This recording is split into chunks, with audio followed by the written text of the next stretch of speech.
আসসালামু আলাইকুম রহমতুল্লাহ। প্রিয় দর্শক, আল্লাহ পাক রব্বুল আলামিনের সিফতি নাম ইয়া বাসিত, মানে বাসিত। এই ইয়া বাসিত 11 বার পড়লে কি হয়, কি লাভ হয়? হ্যাঁ প্রিয় দর্শক, আজকে সেই বিষয়টি আপনাদের সাথে আলোচনা করব, আপনাদের সাথে শেয়ার করব। ভিডিওটা সম্পূর্ণ আপনারা দেখুন, দেখলেই বুঝতে পারবেন যে ইয়া বাসিত 11 বার কিভাবে পড়লে আপনার কি লাভ হবে, কি উপকার হবে। প্রিয় দর্শক, সেই বিষয়টি শুরু করার আগে আপনাদের কাছে একটা রিকোয়েস্ট, যারা আমার চ্যানেলের মধ্যে নতুন আছেন অবশ্যই চ্যানেলটি সাবস্ক্রাইব করে পাশে থাকা বেল আইকনটি বাজিয়ে দেবেন। প্রিয় দর্শক, মহান আল্লাহ পাক রব্বুল আলামিন বলেছেন, উদউনি আস্তাজিব লাকুম, তোমরা আমাকে ডাকো, আমি তোমাদের ডাকে সাড়া দিব। আল্লাহ পাক রব্বুল আলামিন বলেছেন যে তোমরা আমাকে ডাকো, আমার সুন্দর সুন্দর যে নামগুলো আছে সেই নাম দ্বারা মহান আল্লাহ পাক রব্বুল আলামিনকে ডাকার জন্য আল্লাহ পাক রব্বুল আলামিন বলেছেন।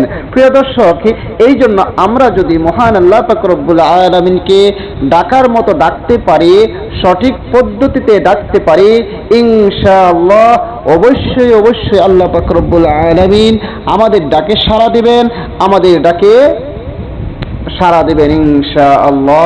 প্রিয় দর্শক, আল্লাহ পাক রব্বুল আলামিনের যে সিফাতি নামগুলো আছে প্রতিটা নামেরই অনেক পাওয়ার, অনেক ক্ষমতা। হ্যাঁ প্রিয় দর্শক, আর কোন একটি নাম কোনো ক্ষেত্রে একটু বেশি কাজ করে, কিন্তু সবগুলোর ফলাফল, সবগুলো পাওয়ার একই। এরপরে এক একটির কার্যকারিতা এক এক সময় এক একটু বেশি। হ্যাঁ প্রিয় দর্শক, আজকে আল্লাহ পাক রব্বুল আলামিনের 99টি নাম থেকে শুধু একটি নামের কথা বলবো, যেই নামটি যদি আপনি সঠিকভাবে আমার দেখানো পদ্ধতিতে শুধু 11 বার, কয়বার? শুধু 11 বার পড়তে পারেন, ইনশাআল্লাহ আপনি ফলাফল অতি দ্রুত পেয়ে যাবেন। প্রিয় দর্শক, এই বিষয়টা শুরু করার আগে আরেকটি কথা বলে রাখি যে আপনি অবশ্যই অবশ্যই সঠিকভাবে ফলাফল পাওয়ার জন্য সহিহ শুদ্ধভাবে আমলটি করবেন। প্রতিটা আমলের ক্ষেত্রে যে তসবিহগুলো আছে সেগুলো সঠিকভাবে উচ্চারণ করবেন, কারণ আরবি এমন শব্দ এক হরফের স্থানে যদি অন্য হরফ উচ্চারণ করে ফেলেন তাহলে সেটার অর্থ পরিবর্তন হয়ে যায়। বিদায় আপনাকে বলতেছি, আপনি যে আমল করবেন, আমল করার আগে আপনি আপনার আরবি উচ্চারণ, আপনি আপনার আমলের যে তাসবিহগুলো আছে সেগুলো আগে শুদ্ধ করে নেবেন, সেগুলো আগে সহিহ করে নেবেন, এরপরে আপনি আমল করার চেষ্টা করবেন, তাহলে ইনশাআল্লাহ আপনি ফলাফল সঠিকভাবে পাবেন। প্রিয় দর্শক, তাহলে আসুন আর কথা না বাড়ি আমরা মেন আমলের মধ্যে চলে যাই। প্রিয় দর্শক, সেই আমলটি করার জন্য সর্বপ্রথম আপনাকে ওযু করে নিতে হবে, পবিত্র হয়ে নিতে হবে।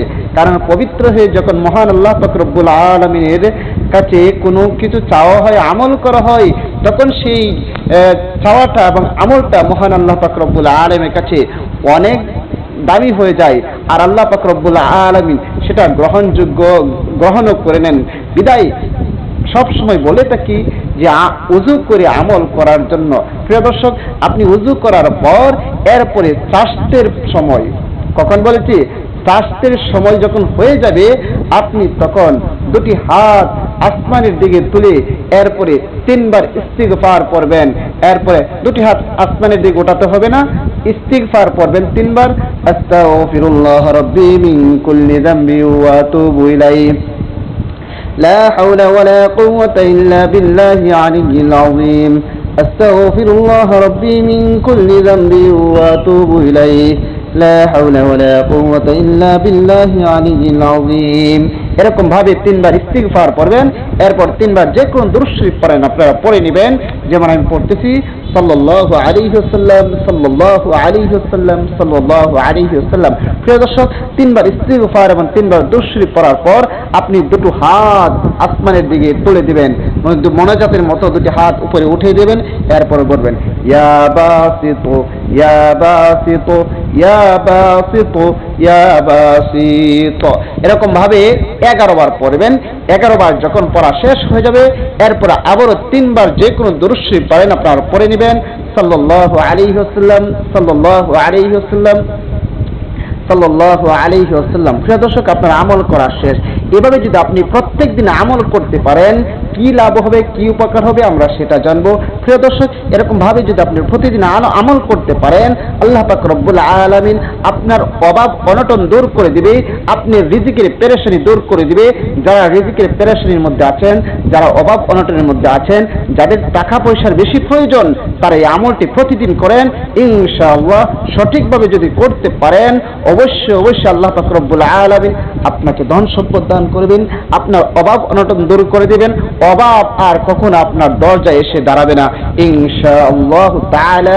প্রিয় দর্শক, আপনি যদি সঠিকভাবে আমলটি করতে পারেন, প্রিয় দর্শক, ভিডিওটা বেশি করে শেয়ার করে দিবেন যেন সবাই শিখে রাখতে পারে আর সবাই এই সহজ আমলটি করতে পারে।